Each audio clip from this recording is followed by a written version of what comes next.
चलिए अब आपको इस वक्त की बड़ी खबर बताते हैं, जहां नए साल में बाबा के भक्तों के लिए बड़ी खुशखबरी आ रही है। नए साल में श्रद्धालुओं के लिए बाबा के मंदिर का पट खुलेगा। नए साल में श्रद्धालु अब करीब 12 घंटे बाबा का दर्शन कर सकते हैं।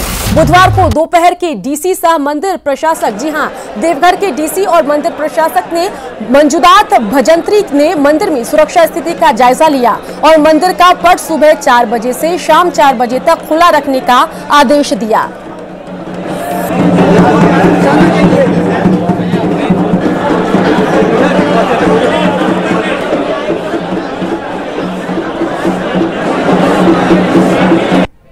प्रत्येक वर्ष 9 वर्ष के अवसर पर बाबा मंदिर में श्रद्धालुओं की भीड़ उमड़ती है, लेकिन इस बार कोरोना के लेकर जिला प्रशासन ज्यादा सतर्क बरत रही है। यही कारण है कि जिला प्रशासन और यहाँ के जो भी स्थानीय तीर्थ पुरोहित हैं, चाहे मंदिर प्रबंधन द्वारा श्रद्धालुओं सहित पुरोहितों को भी मास्क पहनने और आवश्यक दूरी बनाकर रखने का निर्देश दिया गया है। आम श्रद्धालुओं के लिए मंदिर सुबह 4 बजे से संध्या 4 बजे तक खुला रखने का फैसला किया गया है। साथ ही कतारबद्ध पूजा कराने के लिए क्यू कॉम्प्लेक्स से आगे तक कतार लगाने की व्यवस्था की गई है। इस दौरान कोरोना एसओपी के अनुपालन के लिए मजिस्ट्रेट और पुलिस पदाधिकारियों की प्रतिनियुक्ति की गई है। मंदिर परिसर और कतार में साफ सफाई और पेयजल की पुख्ता व्यवस्था करने के भी निर्देश दिए गए हैं। क्राउड मैनेजमेंट के लिए मंदिर के आसपास के क्षेत्र में बड़ी गाड़ियों के प्रवेश पर रोक लगा दी गई है। दर्शन और पूजा करने वाले श्रद्धालुओं को अंतिम सुबह निर्धारित की गई है।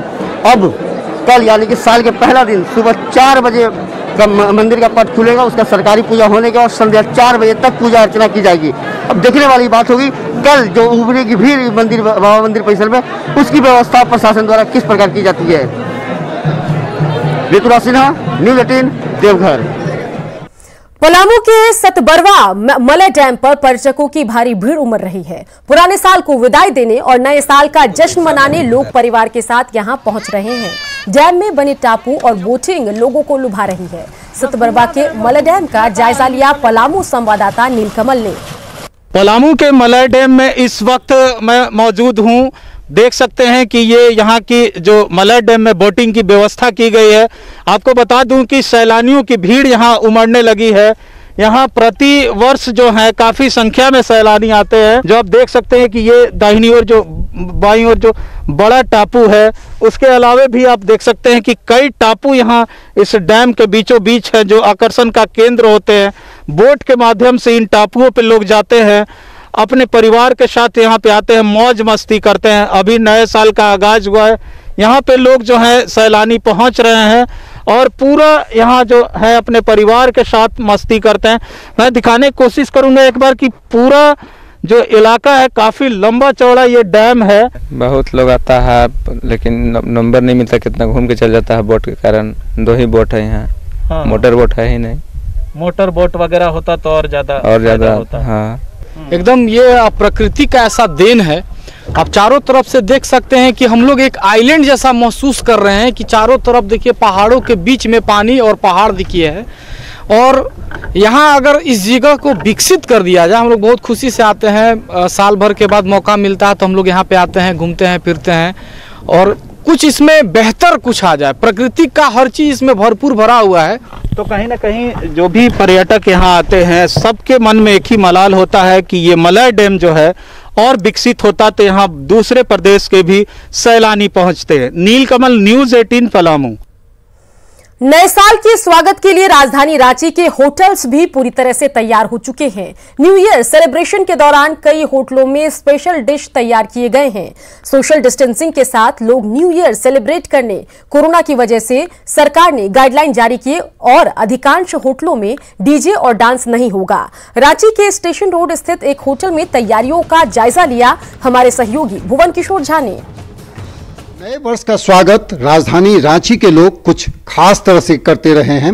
इस बार हालांकि कोरोना पीरियड है और कोरोना के कारण से जो होटल्स हैं, जो पार्क हैं, वहाँ पे इस बार वो जश्न और वो उत्साह देखने को नहीं मिलेगा। हालांकि जो प्रोटोकॉल्स जो जारी किए गए हैं उसके तहत होटल्स में व्यवस्थाएं की गई हैं और जो डिशेज हैं, खास करके जो डिनर का जो आइटम है उसकी पूरी तैयारी की जा चुकी है। अभी हम हैं रांची के स्टेशन रोड स्थित एक होटल्स में जो हर बार जो तैयारियां की जाती है यहाँ पर, जश्न होता है और इसके साथ साथ लोग अपने परिवार के साथ, दोस्तों के साथ यहाँ पर पहुँचते हैं और नए वर्ष का स्वागत यहाँ पर जमकर उत्साहपूर्वक करते हैं।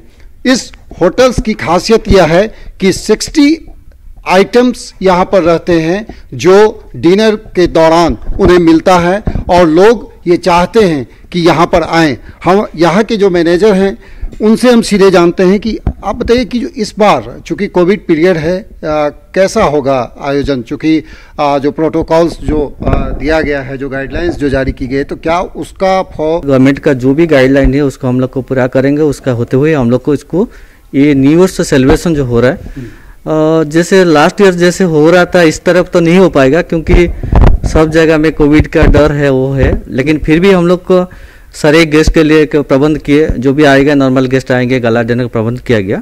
उसमें कोई मतलब कोई डीजे नहीं ऐसा कुछ नहीं है, फिर भी हम गेस्ट को बहुत तरह का व्यंजन हम लोग को परोसोगे। इधर कितने तरह का आइटम्स हैं आप? सर कम से कम 60 से ज़्यादा आइटम हम लोग खिलाएंगे।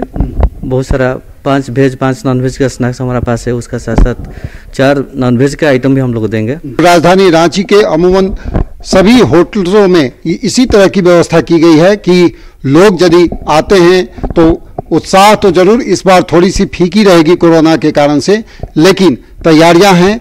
डीजे नहीं होगा, डांस नहीं होंगे, बट लोग डिनर के साथ अपने घर परिवार के साथ होटल्स में रहेंगे और नए वर्ष का स्वागत करते हुए दिखेंगे।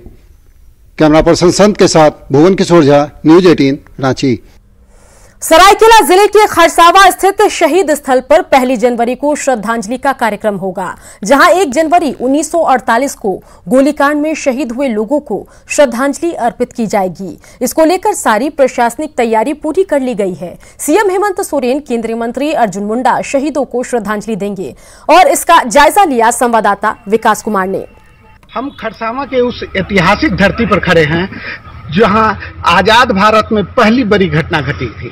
1 जनवरी 1948 में यहाँ पर बड़ी दुर्घटना घटी थी जब आज़ादी के बाद देशी रियासतों का भारतीय लोकतंत्र में विलय हो रहा था। उसी समय खरसावा राजा ने यहाँ के क्षेत्र को उड़ीसा राज्य में देने की सहमति दी थी, लेकिन स्थानीय जनता इसे बिहार में सम्मिलित करने के पक्ष में थी। इसी दौरान एक जनसभा का आयोजन हुआ, लेकिन जो नेतृत्व करता थे वो यहाँ नहीं पहुंचे और उसके बाद जो स्थिति अफरा तफरी की मची, उसी दौरान उड़ीसा पुलिस ने गोलियां चलाई और काफी संख्या में लोग यहाँ शहीद हुए थे। उस दिन से आज तक यहाँ 1 जनवरी को खरसावा शहीद स्थल पर शहीदों को श्रद्धांजलि अर्पित की जाती है। हर साल यहाँ शहीदों को श्रद्धांजलि देने का कार्यक्रम आयोजित किया जाता है। जब से झारखंड बना तब से इस कार्यक्रम में काफ़ी भव्यता आई है। इस बार भी काफ़ी भव्य तरीके से कार्यक्रम की तैयारी चल रही है। सीएम हेमंत सोरेन यहाँ आने वाले हैं और प्रशासनिक पदाधिकारी भी काफ़ी व्यवस्था में लगे हुए हैं कि हर तरह से बेहतर तरीके से श्रद्धांजलि का कार्यक्रम आयोजित किया जा सके और इस शहीद स्थल पर जो हर साल यहाँ काफ़ी संख्या में लोग आते हैं वो बेहतर तरीके से श्रद्धांजलि अर्पित कर सके। विकास कुमार, न्यूज 18 सरायकेला खरसावा। नेटवर्क 18 और विस्पर ने एक बहुत ही खास कैंपेन के लिए हाथ मिलाया। इस कैंपेन का नाम है पीरियड ऑफ प्राइड, एक स्वच्छ सोच। इस कैंपेन की शुरुआत कुछ आंकड़ों के सामने आने के बाद हुई, जैसे 56% भारतीय महिलाएं मानती हैं कि मासिक धर्म या मेंस्ट्रुएशन एक वर्जना या टैबू है। 42% से ज्यादा महिलाएं दवा दुकान से सैनिटरी एसेंशियल्स खरीदते वक्त असहज महसूस करती हैं। 38% महिलाओं ने अपने मासिक को पहली बार जख्म या बीमारी बताया था। सबसे चिंताजनक बात यह है कि मासिक से गुजर रही 40 करोड़ भारतीय महिलाओं में से महज 20% ही सैनिटरी पैड का इस्तेमाल करती हैं। इस कैंपेन का मकसद है युवा पीढ़ी को मासिक धर्म के बारे में ज्यादा से ज्यादा जानकारी देना और इससे जुड़ी स्वास्थ्य सावधानियों के बारे में जागरूक बनाना। Network 18 and Whisper have joined hands for Period of Pride, एक स्वच्छ सोच. It's time to drive the change. There is an urgent need for a change on how we can look at menstruation differently and its management. 1 in every 5 girls in India actually drops out of school at her puberty for the simple reason that she doesn't have the right education about periods. Her school curriculum में ये conversation आए क्योंकि future generation भी बदलाव लाएंगे ना. And to start this campaign that looks at normalizing menstruation and educating girls and boys about periods, the Honorable Minister of Education, Dr. Ramesh Pokhriyal, is lending support to this initiative. लड़ाकू विमान चलाने से लेकर के और Everest चोटी की फतह करने तक कौन सा क्षेत्र है जिसपे बेटियां पहली पंक्ति में खड़ी होकर के और अपना योगदान नहीं देती हैं. उनकी बहुत सारी समस्याएं हैं, परेशानियां हैं. उन परेशानियों और समस्याओं को ये पूरा समाज, जो परिवार का व्यक्ति और समाज के लोग हम यदि महसूस करें तो उसमें कई गुना ताकत और बढ़ जाएगी.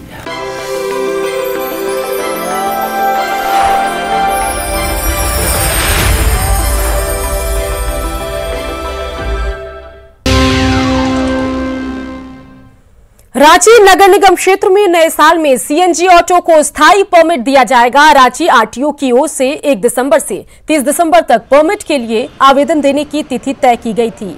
आज से उसकी स्क्रूटनी होगी. न्यूज 18 संवाददाता ओम प्रकाश से बातचीत में ऑटो चालकों ने बताया कि सीएनजी काफी किफायती है.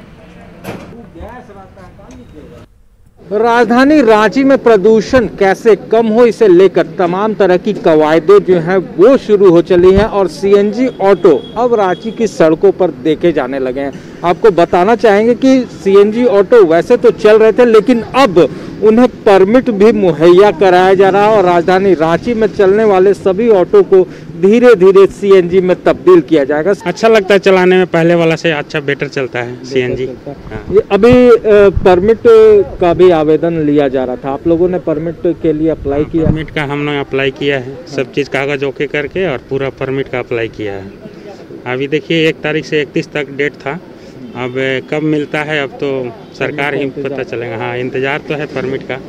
ऐसे टेम्प्रोरी परमिट हम बना रखे हैं, लेकिन ये शहर का बाहर का है ना, शहर का बाहर का है. अभी अंदर के लिए हम लोग अप्लाई किए. खासकर प्रदूषण के लिहाज से बात की जाए तो आज के दौर में जिस तरह की व्यवस्था है उसे लेकर सीएनजी ऑटो रांची में अब इसकी मांग बढ़ चली है और इसके प्रति जो भी चालक हैं, जो भी ऑटो चालक हैं, वो इसके प्रति आकर्षित हो रहे हैं और आने वाले दिनों में रांची को प्रदूषण मुक्त करने में सीएनजी की जो भूमिका होगी वो काफ़ी अहम होगी. तो कुछ राजधानी रांची में अब जनवरी माह से स्थायी तौर पर परमिट दिया जाएगा ताकि रांची के अंदर भी ऑटो का परिचालन जो है वो सीएनजी के माध्यम से हो पाए. कैमरामैन संजीव तिवारी के साथ ओम प्रकाश, न्यूज 18 रांची. झारखंड सरकार ने बुजुर्गों को नए साल का तोहफा दिया है. सरकार ने उनकी पेंशन राशि में बढ़ोतरी कर दी है, लेकिन सवाल उठता है कि क्या बुजुर्गों को समय पर पेंशन मिल पाता है? क्या पेंशन से बुजुर्गों का जीवन बदला है? तो इसका जवाब नकारात्मक ही मिलता है. न्यूज 18 संवाददाता संजय सिन्हा ने पेंशन की हकीकत जानने के लिए रांची के पास हेतु गांव का दौरा किया. लोगों से बातचीत की. आप भी सुनिए पेंशन पर उनका क्या कहना है. बोले कि क्या पेंशन का लाभ मिलता है आपको? नहीं मिलता है. आज मेरा उम्र 65 साल हो गया और कई बार फार्म भर के जमा किए आंगनबाड़ी में, कहाँ कुछ कोई सुनवाई नहीं होता है. यहाँ बहुत आदमी, सारा आदमी को नहीं मिलता है. जब में 10-12 आदमी को मिलता है और किसी को मिलबे नहीं करता. कहूँ नहीं मिला है. कागज पत्र सब दिए हैं, पार्षद के दिए हैं, आंगनबाड़ी में दिए हैं, सब कागज का तहिया कर रखा है, मतलब अथी किया है. और जहाँ जाते हैं ना तो हम लोग कहे नहीं पेंशन मिलता है. इतना जब आप लोग का उम्र हो गया, बूढ़ा बूढ़ी हो गया तो काहे नहीं मिलता है? नहीं मिला है सर. आंगनबाड़ी में भी अप्लाई किए थे, वहाँ भी बोला कि अब कागज आएगा तब, और अथी में बोले तो पार्षद जगह तो वो भी बोल रहा है कि कागज आएगा तब. हाँ, बना है. पैसा आ रहा है, पेंशन आ रहा है. नहीं आता है. नहीं आता है? कहाँ आता है? नहीं मिलता है. कब से नहीं आ रहा है? ज़्यादा नहीं रहता है. जो भी आवेदन आ रहा है उसको ऑनलाइन किया जा रहा है और जो भी फंसा हुआ है कहीं किसी का आवेदन उसको मंगाया जा रहा है. और चूंकि ये ग्रामीण क्षेत्र में पता नहीं है इसलिए इसकी जानकारी मुझे नहीं है. फिर भी अगर कहीं रुका हुआ है और आपके द्वारा मेरे संज्ञान में दिया गया है तो मैं इसे जांच कर अवश्य कार्रवाई करूंगा और संबंधित अंचलाधिकारी को इससे अवगत कराऊंगा।